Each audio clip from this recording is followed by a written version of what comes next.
The topic of this screencast is how to convert a temperature from degrees Celsius to degree Fahrenheit and vice versa. We will begin by plotting the temperature in degree Celsius versus the temperature in degree Fahrenheit on a graph. So we have plotted the y-axis and the x-axis, and degree Fahrenheit is on the x-axis, degree Celsius is on the y-axis. Now we are aware that the freezing point of water at 1 atmosphere, we know that it is 0 degrees Celsius, and we know that this degree Celsius temperature also corresponds to 32 degrees Fahrenheit. In other words, the freezing point of water at 1 atmosphere pressure is 32 degrees Fahrenheit. Therefore, when we go to the graph, we are aware that if I plot the point whose x coordinate is 32 and whose y coordinate is 0, this point definitely belongs to the graph. So maybe I'll show 32 degrees Fahrenheit over here and write 32 over here. And if I look at this particular point, then the y coordinate is 0 degrees Celsius. So the coordinates of this particular point are 32 degrees Fahrenheit and 0 degrees Celsius, and hence this point belongs to the graph. Now there is another well-known point of the graph, and that corresponds to the boiling point of water at 1 atmosphere pressure.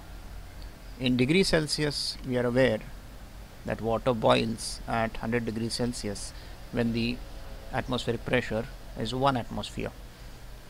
Now in degrees Fahrenheit, the corresponding temperature is known to be 212 degrees Fahrenheit. And so when I go back to the graph, maybe this point will correspond to 212 degrees Fahrenheit, and maybe 100 degrees Celsius, I'll have it somewhere over here, I suppose. And so the point 212 degrees Fahrenheit, 100 degrees Celsius belongs to the graph, and that point will be somewhere over here. So I'll mark this point, and we know that the graph is definitely going to pass through this point, and similarly it is definitely going to pass through this point. Now the degree Celsius and degree Fahrenheit scale have been defined in such a way that the graph of degree Celsius versus degree Fahrenheit temperature is a straight line. In other words, when I am going to complete this graph, I am going to draw a line which passes through these 2 points, because I know that these 2 points belong to the graph. Now if I complete this right angle triangle, this is a right angle triangle, I know that the height of the right angle triangle in these units, degree Celsius units, is of course 100 degrees Celsius, and the base of the right angle triangle in the given units will be 212 minus 32, which is 180 degrees Fahrenheit. Now from the diagram it should be clear that when the temperature rises from 32 to 212 degrees Fahrenheit, in other words, when the temperature increase in Fahrenheit is 180, the corresponding temperature increase in Celsius is 100 degrees Celsius.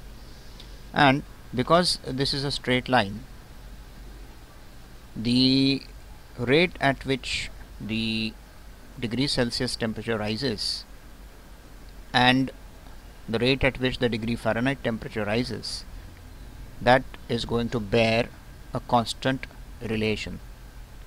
In other words, if I divide this by 100, I ought to divide the 180 degrees Fahrenheit by 100. So what I get is a temperature rise of 1 degree Celsius, I'll just write degrees Celsius over here, corresponds to a temperature rise of 1.8 degrees Fahrenheit. So this is the relationship that we are going to use to derive our algebraic relationship between degrees Celsius and degrees Fahrenheit. The other possibility is you divide both these temperature rises by 180. So what I would get then is a temperature rise of 1 degree Fahrenheit corresponds to a temperature rise of 100 divided by 180 degrees Celsius, which reduces to 5 by 9 degrees Celsius, and of course 1.8 degrees Fahrenheit would then be 9 upon 5 degrees Fahrenheit. So I'll write it as a fraction here, 9 divided by 5 degrees Fahrenheit. So this is the relationship, or these two are the relationships which I will use to derive the equation between degrees Fahrenheit and degrees Celsius. So just to repeat, this is my relationship between temperature increases in degrees Celsius and degree Fahrenheit. So for example, if the temperature rises by 1 degree Celsius, then it will have risen by 9 by 5 degrees Fahrenheit. On the other hand, if the temperature rises by 1 degrees Fahrenheit, then automatically we can conclude that it must have risen by 5 upon 9 degrees Celsius. Now let us imagine a situation where we know that the Celsius temperature is X. In other words, the temperature is known to be X degrees Celsius, and we wish to know what is the corresponding degrees Fahrenheit temperature. So as a first step, we write the temperature of X degrees Celsius as 0 degrees Celsius plus a temperature rise of X degrees Celsius. I mean, for example, supposing that X is 102 degrees Celsius. So basically what I'm doing is I'm expressing 102 degrees Celsius as 0 degrees Celsius plus 102 degrees Celsius above 0 degrees Celsius. So this is a temperature rise, and this is my starting point. So I just write this X degrees Celsius again over here, X degrees Celsius, and now I want to convert the right hand side to degrees Fahrenheit. I am aware that 0 degrees Celsius corresponds to 32 degrees Fahrenheit. That's clear from the graph. So this corresponds to 32 degrees Fahrenheit. That's my starting temperature, plus now a temperature rise of X degrees Celsius. I have to convert that into a temperature rise in degrees Fahrenheit. So I'm going to use this relationship. I know that when the temperature rises by 1 degree Celsius, it has risen by 9 upon 5 degrees Fahrenheit. It's just ratio and proportion. So the temperature rise in degrees Celsius, when I multiply it by 9 upon 5, I get the corresponding rise in degrees Fahrenheit. So if my temperature rises, or if the temperature rises by X degrees Celsius, clearly it must have risen by 9 upon 5 degrees Fahrenheit into X, multiplied by X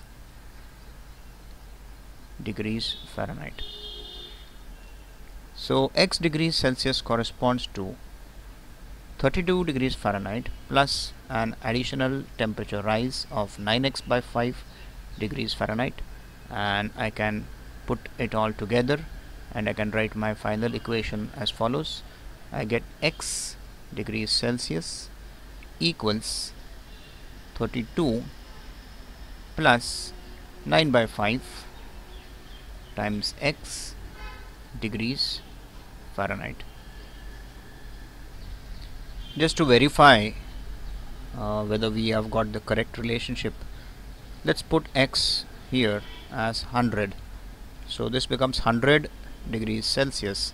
Now that will be equal to 32 plus 9 by 5 multiplied by 100 into 100. So of course the 5 and 100 cancel, I get 20, and 9 and 20 I can combine them and I can write 180, this many degrees Fahrenheit.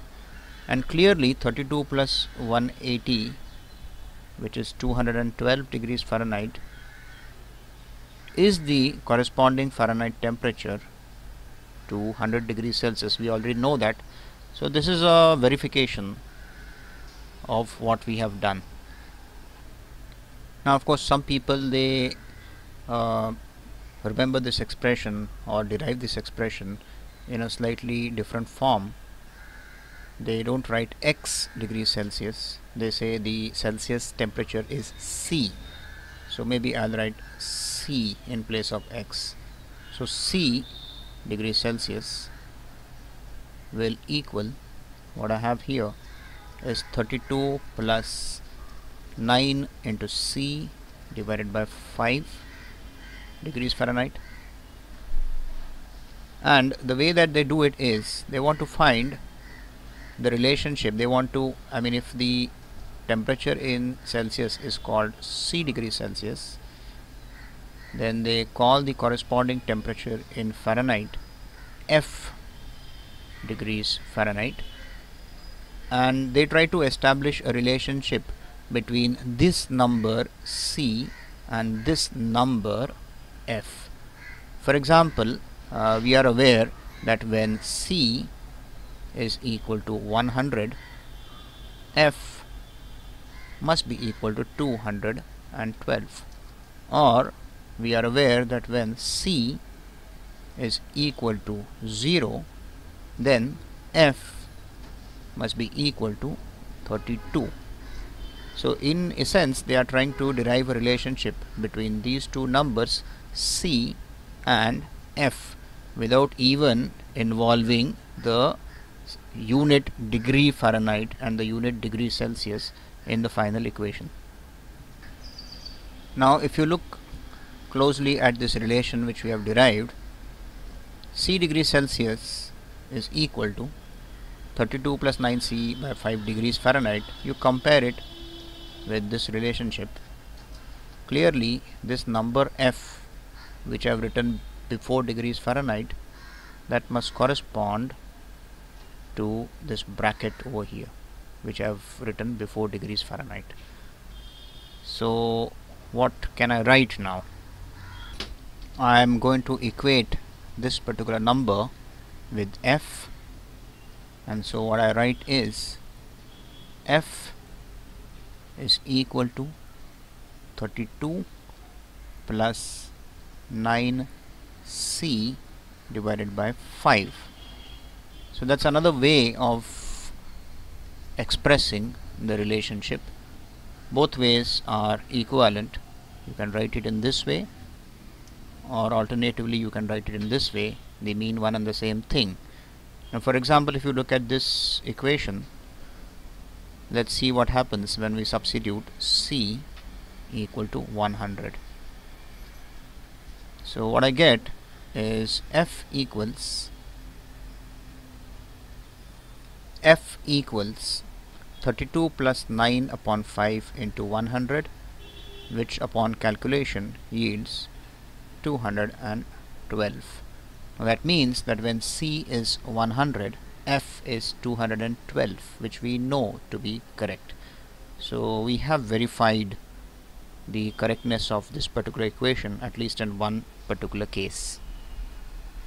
Now converting a degrees Fahrenheit temperature into degrees Celsius is going to be quite easy based on what we have already done.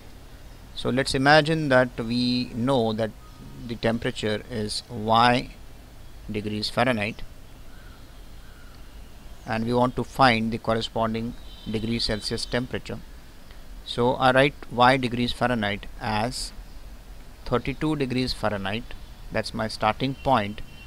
I use this starting point because I know 32 degrees Fahrenheit corresponds to 0 degrees Celsius.